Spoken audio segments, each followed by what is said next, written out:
Good morning, everyone. My name is Calvin Gladney, and I have the honor and privilege of being the president and CEO of Smart Growth America. And thank you for joining Smart Growth America and the National Brownfield Coalition for our Equitable Brownfield Redevelopment event. Um, we are just so excited to have you here today, and just wanted to quickly kind of introduce you to SGA, as well as to the event, and sort of get this party started. So Smart Growth America, we have a North Star, our reason for being, which is we envision a country where no matter where you live or who you are, you can enjoy living in a place that's healthy, prosperous, and resilient. That is the reason for all of our work. And we hope for you today to hear a lot about those things in the context of Brownsfields. SGA as an organization, we manage and lead and participate in a number of coalitions, and the National Brownfield Coalition is one of those coalition groups. And so today, in partnership with CClear, which we'll talk about a little bit later, we've worked to bring together some great programming to really get to the issues of Brownsfields and how they are just a key part of what we consider smart growth.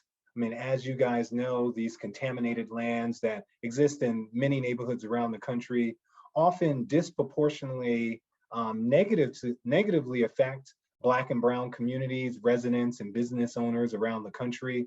And so we know that Brownfield redevelopment can happen, but one question is, how do we make sure that there are racially equitable outcomes in Brownfield redevelopment? And that's the point of this Equitable Redevelopment Brownfield Forum.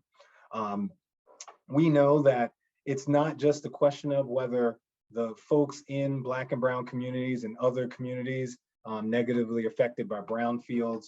We know that it's not just the question of can they benefit from the economic development that's generated by the new redevelopment, but also is there a way that we can right the wrongs? Can we get to a place of restorative justice, social justice, health justice, and so dealing with and naming the issues of the past that relate to brownfields, as well as thinking about how we can positively and equitably create a beneficial outcome for all folks around the country. Next slide, please. And so, we created the January Equity Summit. It's something we do annually. It's good to see as I look into the participant list, a lot of you actually attended our January Summit. And if you haven't, we'll dump some resources in the chat where you can click through and you can go back. Every session is now online. The keynotes were recorded, the panels were recorded. And so you can go back and if you didn't get a chance to attend the summit, get a lot of the information and insights there. Particularly, a lot of the keynotes were just awesome. So we thank you. And this, is we've taken the Equity Summit, and because of all of the things that you and others said in the chat, we heard after the fact, we heard in surveys, we said, we can't make this just a one-off event. It really needs to be a year-long platform. And so this is the first example of that, the Equity Summit as a year-long platform. And we started with Brownfields because we know that it touches many of the issues that happen to neighborhoods around the country, and just really are excited about this event today and able to bring it to you. I said this is a year-round platform because this is the first, but we really are looking forward to doing other virtual Equity Summit events over the course of this year. We're going to look at topics in terms of climate and displacement. We'll look at other economic development issues, but we know, and that when it comes to advancing racial equity, that the type of topics that really need a deep dive into those issues really lends themselves to additional one-off forums. So we're looking at a number of additional issues, climate being one. We're looking at rural and thinking about how do you apply an idea of advancing racial equity to rural America, to rural communities, to smaller towns and smaller places. So we'd love to hear in the chat or hear from you otherwise of your ideas for additional Equity Summit focused events over the course of this year, just like this one today. I'm also very excited to know that we were able to host this event in partnership with the Environmental Protection Agency, the EPA, and in particular, the EPA's Office of Brownfield and Land Revitalization. And you'll hear from those guys later, but definitely wanted to thank the EPA for their partnership, their commitment to exploring these issues, and frankly, what I'll call their courage. Because it takes courage to say, not only do we have environmental issues that we need to deal with, but it takes courage to say, you know, there's a special set of intentions that have to be in place. There's a special need to lift up the particularly challenging issues when it comes to Black and Brown communities around the country. And so I want to thank the EPA, not only for their partnership in hosting this event, but also their partnership and their willingness and commitment and courage to lift up advancing racial equity as a key component of moving forward, you know, neighborhoods around the country when it comes to brownfields, but just in general when it comes to environmental justice. So it's just really exciting to have a federal partner who's willing to lift up the issues, talk about them publicly, and work through them in partnership and collaboration with us, as well as with you. So thank you, EPA, for all that you're doing and all that you will do in the future. I know that we're gonna have a brief break at some point, and I'm searching through my slides here to think about what is next on the agenda. And actually, let me, since Catherine probably has a better sense of what's next, I'm gonna hand it to Catherine and make sure that we're following the rules of the road here. Thank you so much, Calvin, for kicking us off today. And thank you everyone for joining us for the Equitable Brownfields Redevelopment event hosted in partnership with the EPA. We're so thrilled to have you. We've also developed this event in partnership with the leadership of the National Brownfields Coalition, particularly the Coalition's Environmental Justice and Public Health Committee. This committee was instrumental in designing today's event, and a number of our coalition leaders are joining us today as speakers, as breakout room moderators, and a big thank you to all of the coalition members who helped us make this happen.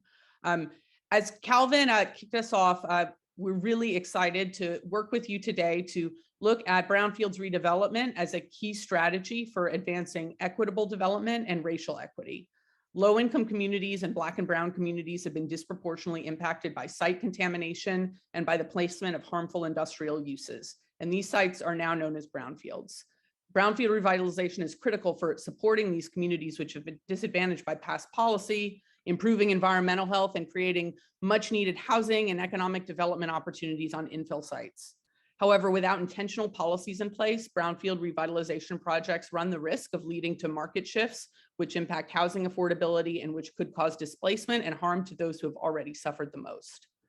Today's event will include a number of thought leaders and practitioners who work on brownfields redevelopment projects nationally. We'll kick off with opening remarks from Mr. David Lloyd, who's the director of EPA's Office of Brownfields and Land Revitalization, followed by a keynote delivered by Ms. Elizabeth Yampierre, who's the executive director of UPROSE, a leading community-based organization in New York City. The keynote will be moderated by Dr. Carlton Waterhouse from EPA's Office of Land and Emergency Management.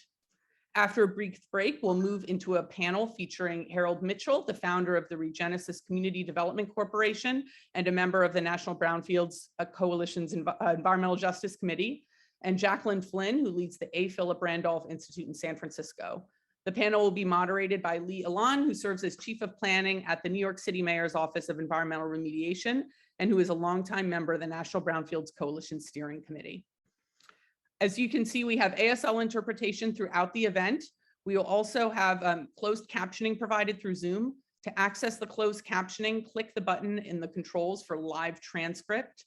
Live transcripts can be viewed either as subtitles on the screen or in a separate window. We're also providing live Spanish interpretation for the duration of the event in advance of the breakout rooms. The live Spanish interpretation uses a separate audio channel. So if you would like to access the interpretation, please find the interpretation button in the meeting controls. That's the horizontal menu at the bottom of the Zoom screen, and select the Spanish language channel.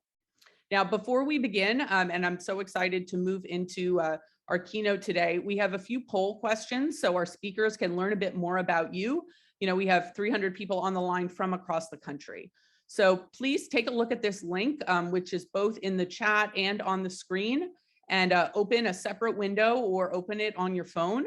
And if you want to interact with these polls, you can either use that window or you can use the text by texting Equity Summit 009 and then 22333.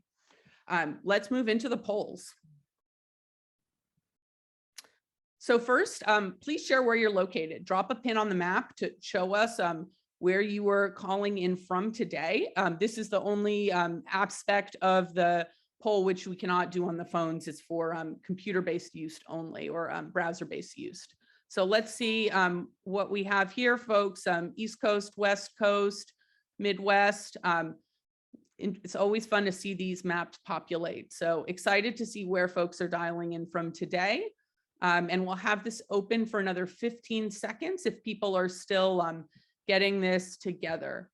And SGA staff team, can we put that link in the chat again so it's easy for people to access? Thanks. Great, now we see these final locations coming in. So looks like a real national group today. Thank you again for making the time to join us.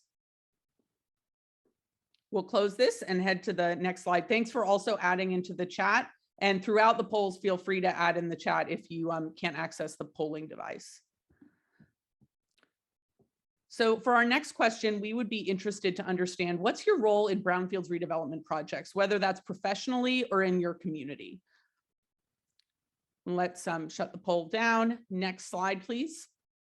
So while we're waiting for the screen to come up, the options that you'll see are, you know, local government representative, federal government representative, community advocate, engineer, designer, or planner, or it's perfectly fine for others to be joining who are not involved in brownfields redevelopment and are here out of personal or professional interest. So please select your professional sector and it'll give us a good idea of who's in the room today.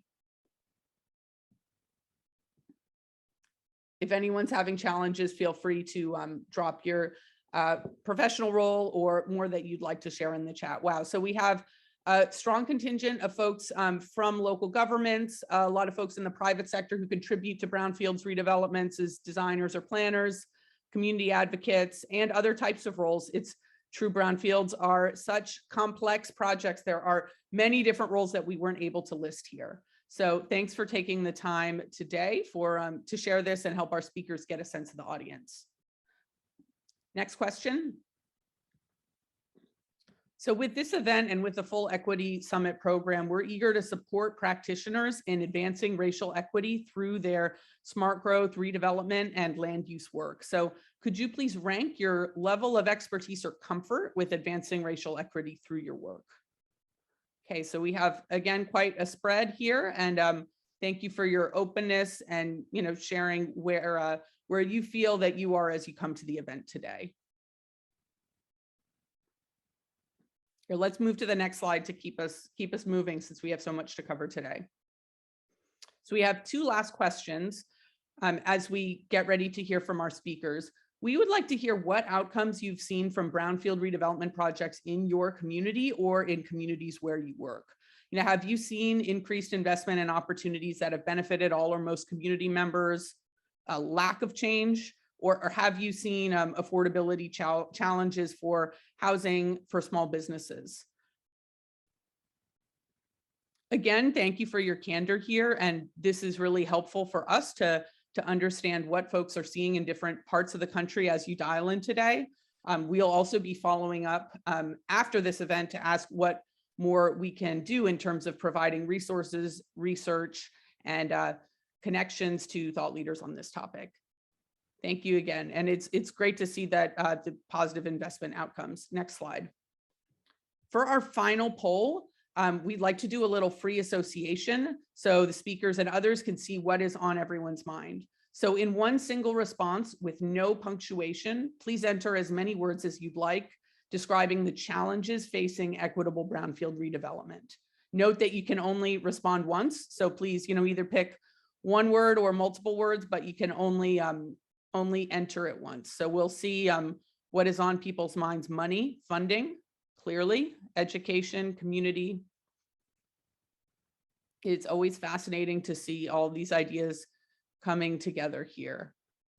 Clear focus on funding, especially when you have both funding and money there, community engagement, gentrification, cleanup, knowledge, collaboration. Well, I'm sure we're going to be covering so many of these topics today. Thank you again for your engagement, warming us up in advance of our event today. So finally, please, reach out to SGA staff in the chat if you have any questions around housekeeping or best practices for virtual event engagement. We'd encourage everyone to provide questions for the speakers throughout. Please place them in the Q&A box. Feel free to add things to the chat box as well, although when we have a lot going on, it can be easier for the points to get lost in the chat box. We thank you again for your engagement today and throughout the Equity Summit program. We'll be continuing to engage with you by email and with a survey after the event. And